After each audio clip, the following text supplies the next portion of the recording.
panelists and my audience.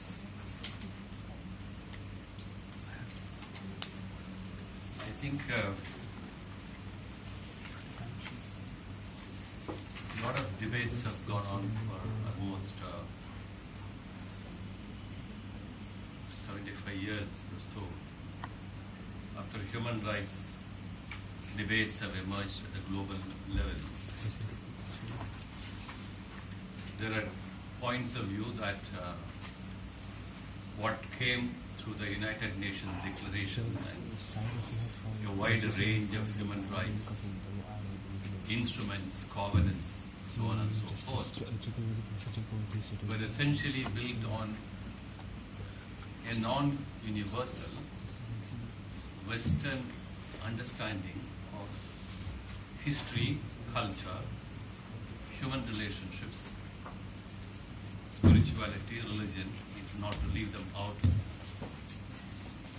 But since the great strength with which post-World War II, Europe and US and some of the Eastern countries, Asian countries, following them, were able to persuade the rest of the world, the whole understanding of rights, constitutional rights,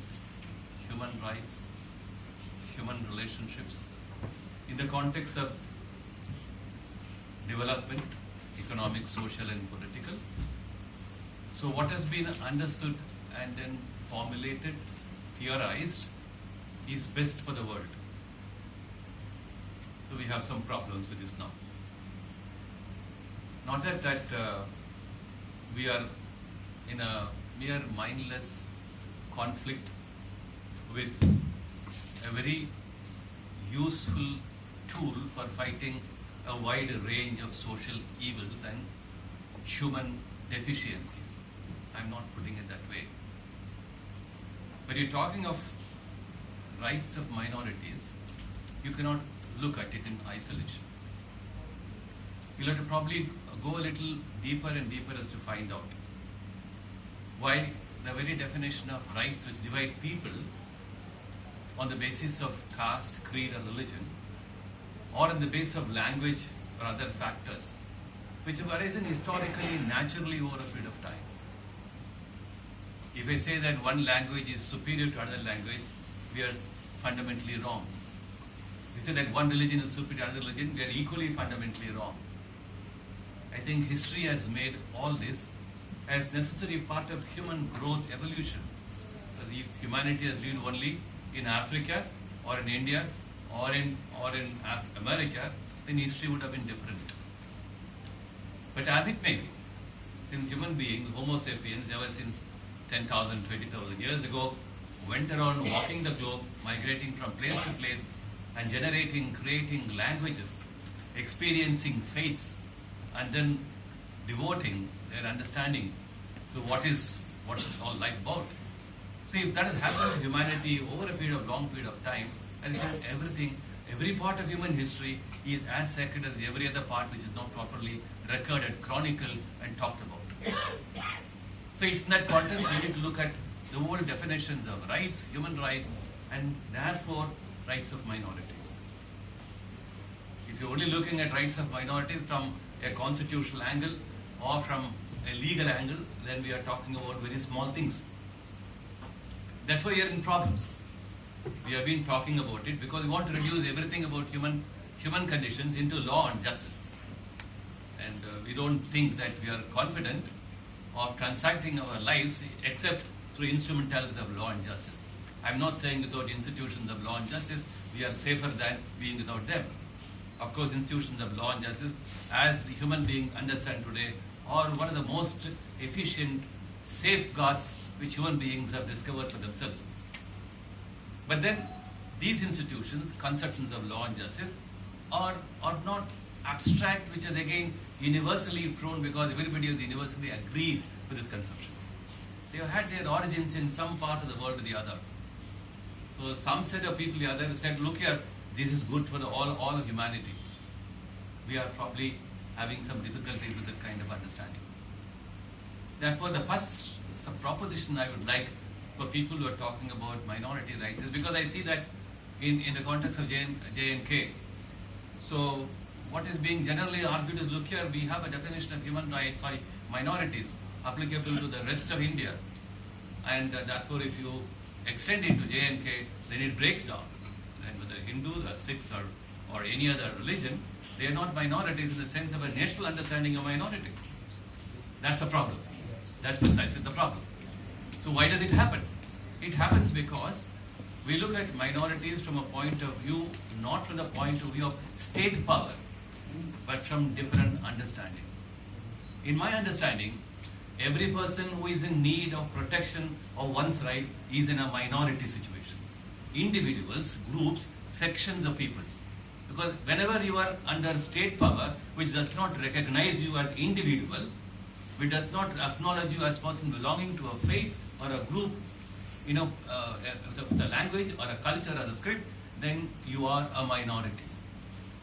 In the context of state power, it is ultimately state power which can be accessed, exploited, administered and used by whoever can access them. So it is here now must talk about definitely about how state power can be accessed and used and to neglect and to decline the rights of human beings to pursue what is good and best for them. So unless we turn a different understanding of the concept of minorities itself, we'll keep on fighting about, as lawyers will do in courts. We'll quote a scripture from 1959, what Supreme Court said in some Article 143 reference. But what is the minority rights? So we'll keep on digging more and more in the same fashion. And then we are caught in a vicious circle where we have one set of tools or definitions which are useful in one place, which will break down in some other place. So how do we get over the situation? So we can only get over the situation provided we are able to understand that we need to canvass and map out a whole new understanding of rights of peoples in the context of state power and use of state power against rights of people. That, I think, is a fundamental understanding of human rights itself. So when people belong to different faiths assemble here and a forum to protect their rights in J&K is too keen and anxious to find out what could be a more acceptable, humane alternative to what is happening in J&K is a very important approach to be, to pursue. So we therefore need to, I think, to emphasize it once again. The beaten track path which has gone on, the media, the press, in legal education institutions and in courts, the language which we use, the concepts which we use and try to elaborate, has all gone on a certain set of patterns. All of us know this is not the place where we should talk about how these ideas, these concepts which emerged as value neutral or religious neutral or nation neutral concepts. Nobody could have said in 1948 the United Nations declarations and the Universal Declaration of Human Rights that they were all engineered by a certain nation of people as a conspiracy against the rest of the world. I wouldn't put it like that. But then it has a certain historical background behind it. We cannot close our eyes to that. And whereas it led the rest of the world to grapple with human rights questions. So I also think that we cannot look at what's happening in J&K in the context of minorities entirely isolated from what is happening to certain social political movements in the rest of the country. So whether it is an extreme left political movement who think that still violence is the best way to deal with social and political justice and to bring about fundamental human changes in our country, there are a set of people who still believe in it very passionately.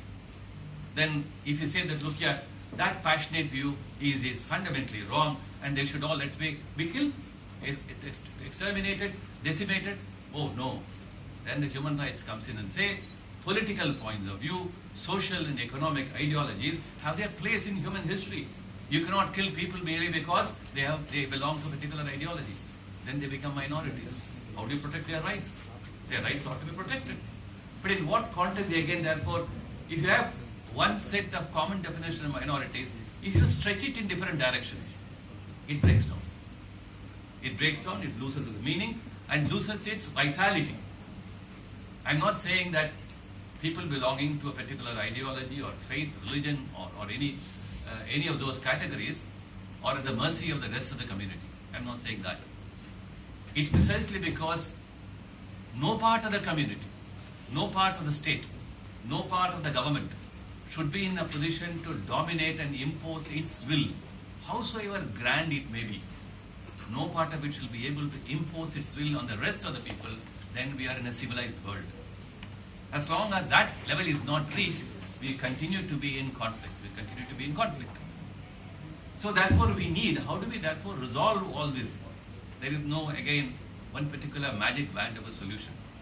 But since we are caught in a conflict which has been brought about by very narrow understandings which are relevant probably a couple of decades ago, and understandings which were again rooted in closing one's eyes to different religions, faiths, history, culture, etc., then we need to certainly turn new chapters on understanding of human rights, idea of constitution, and definitely therefore of understanding of minorities. I've got the HRDI with all its wide range of engagement in activities. Mr. Kala talked about it, and why is that? The wide range of activities undertaken by HRDI virtually map, and like dots on the human rights map, they seem to be connecting somewhere or the other. A wide range of human concerns, anxieties, pains, and issues which are not even addressed by a majority of humanity, because all of us are caught in our own little private engagements of being, the pursuit of happiness, as the US Constitution says. We're all engaged in that. So if you're all engaged in the pursuit of happiness, then our eyes are closed to those who cannot even think about the pursuit of minimal welfare. So what HRDI has been doing over a period of time is to look at those sets of people who are socially, economically, and politically not so fortunate enough to have been able to have access to social, political institutions and to be able to pursue their minimal amount of happiness, etc. So it is in that context HRDI thought that we need to look at, have a closer scrutiny of human rights conception and a rigorous understanding of the whole concept of minority, the practice of minority issues in our country and elsewhere. I think HRDI would have probably taken the first important step in re-articulating all these concerns. And that's precisely the reason why I think they conceived of this. I understand this is a very, very important measure in the context of the debate of human rights, itself. And I think we need also to slowly get involved our legal education institutions, which have also remained over a period of time from what called critical examination of some of these issues. What has been taught in some of the major law schools in our country, law universities, or certain set patterns of understanding law and justice. So today, if I say that I would probably turn our law universities and law schools into an army of people who should go and serve the rural justice demands, many law schools will be closed, because they are dependent on serving a different set of legal services, a different set of provision of legal service to the community. So how do we reorient the understanding of provision of legal services? I think with all that reorientation is so integrally connected with making law and justice closer companions to these kind of anxieties and concerns such as the minority concern in state of J&K. So you have to only take a global overview of what's happening in a continent like Africa. It is mind-boggling. Probably we are more safer than what's happening in several countries in Africa. Safer in a wide range of ways. And therefore, keeping all that, what's happening internationally, you go to countries which were in the former, say, communist or socialist dictatorships, and how China, Russia, and some of the former socialist countries are still grappling with fundamental human rights questions.